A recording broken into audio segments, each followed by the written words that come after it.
Hi. Today, we're going to be looking at the Beat Generation. Let's go find my partner, Rob Sherman. Together, we'll enlighten you.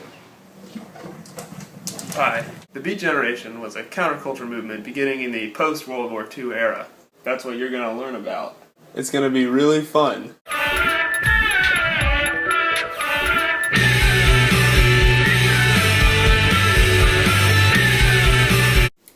First, let's talk about exactly what the Beat Generation was.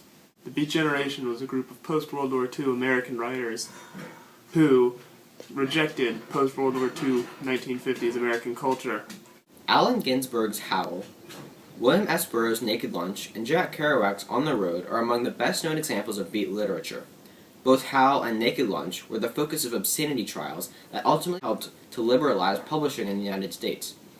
In the 1960s, elements of the expanding Beat movement were incorporated into the hippie counterculture. They focused on drug use, sexual experimentation, rejection of material culture, Eastern religion, and they innovated many new literary styles.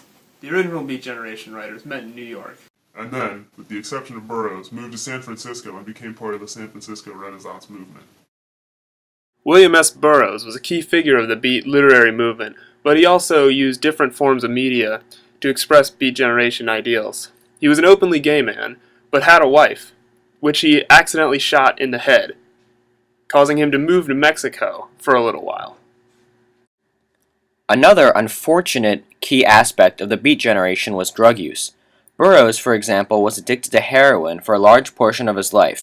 Other members of the group often used hallucinogens, and John Kerouac's On the Road included vivid depictions of alcoholism and drug use.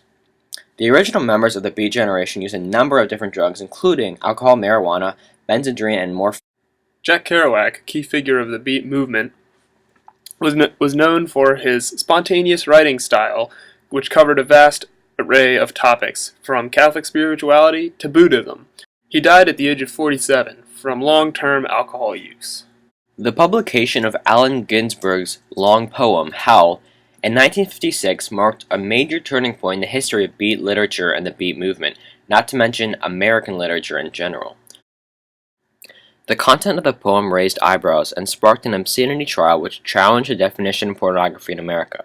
Ginsberg won, and the judgment more or less ensured that poetry and fiction would from then on be immune to the kind of censorship that still plagued other genres of art. In the world of literature and art, the Beat stood in opposition to the clean, almost antiseptic formalism of the early 20th century modernists. Ironically, the founders of the Beat Generation met at Columbia University in the early 1940s. Jack Kerouac and Allen Ginsberg formed the core of this initial group, and they would remain bulwarks of the Beat sensibility for years to come. The term beatnik originated with a San Francisco newspaper editor who, after the launch of Sputnik, coined the term. He combined beat and Nick from Sputnik to suggest a culture that was weird, far out, and slightly communist favoring.